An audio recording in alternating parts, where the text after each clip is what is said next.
Welcome to the complete comic book history of the Dark Knight. I am Salazar Knight, and this is year 12 in the Silver Age of Batman.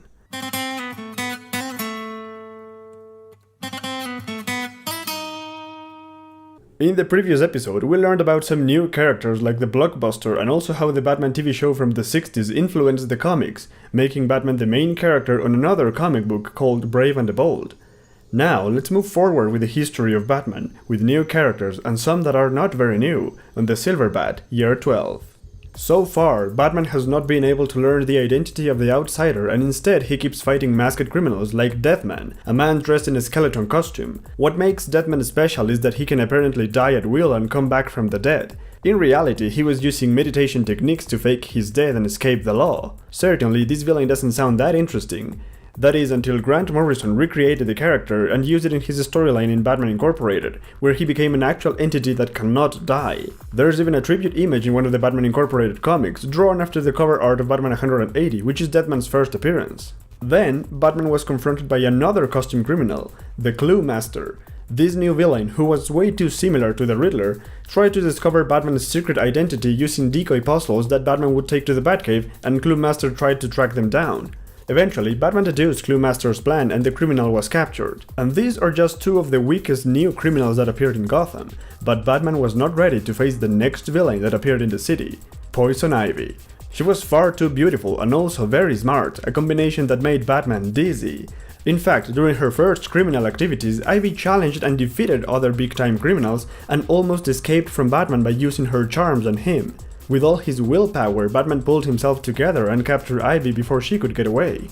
Now, this year has just started and we've already mentioned 3 villains, all of them costumed freaks. And this is something natural because of the influence of the Batman TV show, where the costume criminals appeared in every episode and so the comics follow suit. After Ivy was captured, the Weather Wizard started a crime rampage in Gotham City, forcing Batman and Robin to deal with this guy. And just in case you don't know, the Weather Wizard is a very important enemy of the Flash, but because of the Batman TV show, the Batman comics needed more costume villains in their pages, and so the Flash borrowed them one. This is just an example of how much that show influenced the comics, but the best example is the cover of the next comic.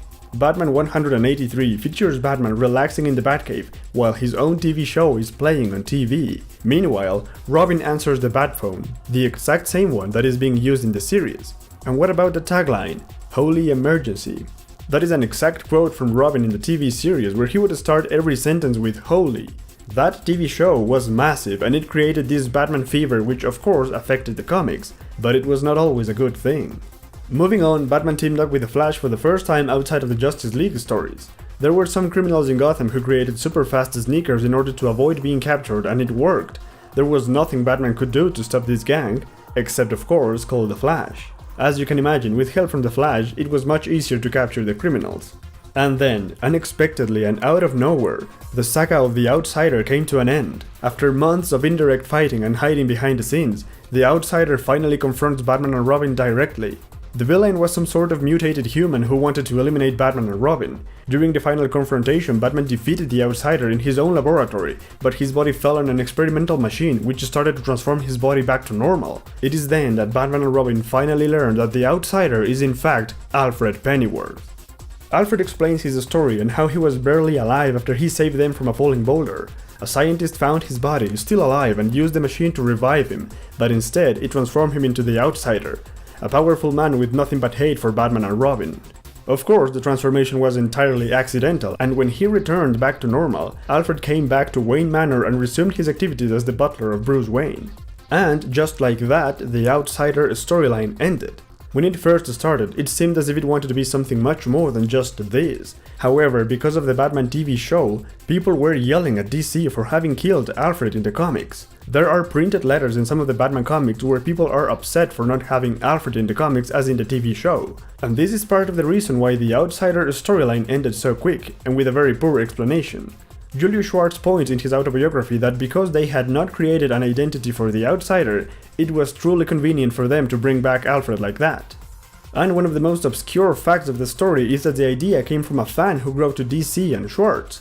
At the time, Julius Schwartz published several letters from fans that attempted to guess the identity of the Outsider. While some theories were really far out like Aunt Harriet and Commissioner Gordon, one fan wrote and guessed that Alfred was the Outsider.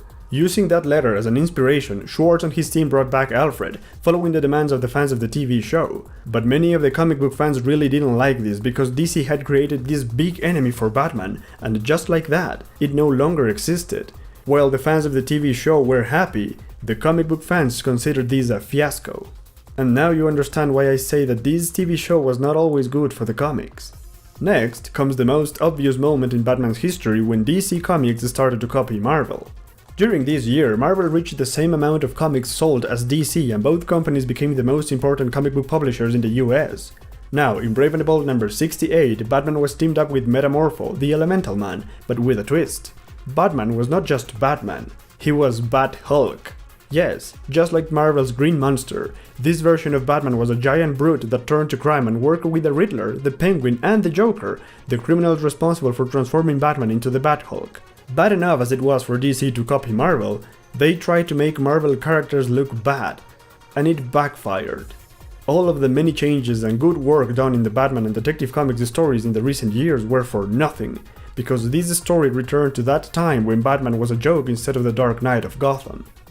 Now, I bet you didn't know this, but Joker had a sidekick years before Harley Quinn appeared. His name was Gaggy, and he was just a funny looking midget who Joker kept around to make him laugh. Gaggy was only used in this story during the Silver Age, and after that he disappeared for many years. However, he appeared again in the Gotham City Sirens comic as a much darker version of himself, and also in the TV series Batman the Brave and the Bold. And in the middle of the year, among many costume criminals and people who like to dress weird, comes Batgirl, the improved version.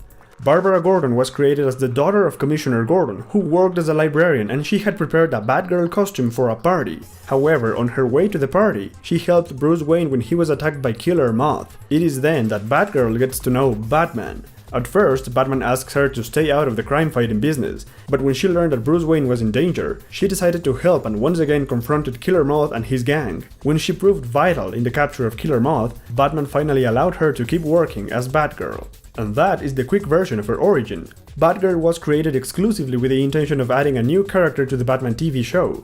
The producer of the series, William Dozier, asked Julius Schwartz to come up with a female companion for Batman and Robin, and he gave him the idea of Barbara Gordon as the daughter of Commissioner Gordon. Using this concept, Julius Schwartz worked with Gardner Fox and Carmine Infantino to further develop the new Batgirl, and if you ask me, Barbara Gordon is the best Batgirl. And you know who else is the best? The Scarecrow, of course, who makes his return since his Golden Age days, which you can watch right here. The return of the Scarecrow was also a result of the TV show. Since the producers of that series were constantly including different costume criminals, DC had to keep creating new, colorful and weird villains, so that the creators of the series would have something to work with. However, there is just not enough imagination to create villains that are real but also campy. Spellbinder, Poison Ivy, the Blockbuster and even Batgirl, all of them are a result of the TV show. William Dozier, the producer of the show, was inspired by the first Riddler and Joker appearances since Julius Schwartz took over the Batman comics, and he decided his show needed to have all the villains like that. But the truth was, there were not enough cool costume villains. Not having enough material to work with, they revived the Scarecrow, and that was a good thing thanks to the series. And you know what else came from the series? The Batcomputer. That's right, the Batcomputer may have appeared in an episode of the TV show, but in the comics it was here in Batman 189 that it was introduced. It's not a coincidence. The TV show was filled with bat stuff, the bat phone, the bat poles, the bat spray, and so on. And because the comics tried to emulate the series really badly, they also included the Batcomputer. However, it was the 60s and computers looked like this, so this was not the Batcomputer we know and love. And finally, we end this episode with a rather sad event. 1967 was the year that Bill Finger wrote his last story with Batman. It was featured in World's Finest 165, and of course it was also his last story with Superman. For 28 years, Bill Finger was one of the most important writers in DC Comics, and just as the Silver Age of comics was ending, so was his career. The man who really defined Batman was no longer writing Batman stories. That was another year of the Silver Bat, and it seems like the beginning of the end for the Silver Age. As you can see, this year was absolutely dominated by the Batman TV show, and the hardcore Batman fans of the comics hated the whole concept. A couple of episodes earlier, we learned that Julius Schwartz changed Batman for good, and part of that change were the more serious stories in which Batman was mainly a detective and secondly a crime fighter. But, because of the TV show, he was forced to imitate that style, and Batman was not good anymore. There are a couple of letters from fans that were printed in the comics that show what the situation was back then. In the first letter, the reader tells Mr. Schwartz that Batman comics have become boring, and his advice to Mr. Schwartz is to create different stories with Batman.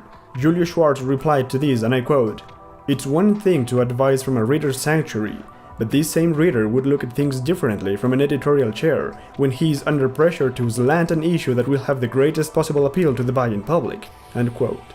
So, it is clear that Julius Schwartz was not responsible for copying the TV show, but it was more an administrative decision. However, the second letter from a reader was much more harsh but completely true. This person wrote, and I quote, "What is Batman now? He is little more than a joke, a bumbling cape clown. True, his adventures, or should I say antics, always allow for the ultimate victory over his adversaries, but all too often his win just isn't cricket. His methods are becoming more and more fictitious, a bunch of hopped up malarkey thrown together in a mess of stupid bad gimmicks galore. But even I wouldn't mind this nonsense if it were restricted to television alone. But when this lighter interpretation of Batman begins to infiltrate your comic strip, his whole image is thrown out of whack. Haven't you guys got the faith in your own interpretation of Batman and Robin to keep their style the same despite what is being done with them outside of your strip?" End quote. To which Mr. Schwartz replies, "Faith in our Batman interpretation we have. Thought we've given it. So you wanna argue with sales figures of $1 million+ per issue?" And that, my friends, is the reason behind it all. The TV show attracted so many people that they wanted to buy the latest Batman comic book. The Batmania was so crazy that Batman became the #1 selling comic, even above Superman, which was the best selling comic back then. Look at these average sales per year in 1966 and 1967. There is no doubt about it. Batman was dominating the industry, but the dream soon turned into nightmare. When the TV show was cancelled in March of 1968, everything went downhill. Things were bad. And I believe the reason was the posers. That people who just wanted to be popular and go with the trend. They bought Batman when the TV show was going, but as soon as it went off air, they dropped it. But you know what? It is a good thing they did. Only the real fans who believed in Batman stayed around, and their patience was rewarded. Now, don't get me wrong, the Batman TV show was good. Despite the damage it did to Batman, it showed us what Batman should never be. The show was a kid-friendly version of The Dark Knight, but it was never meant to be the definitive version. People finally realized that Batman is not supposed to be overly friendly, or willing to dance the Batusi in a nightclub. The Batman TV show was good because it forced DC Comics to look back and remember what made Batman great in the first place. And with that in mind, they recreated Batman and they made it awesome again. And we're going to take a look at that moment in Batman's history in the last episode of The Silver Bat.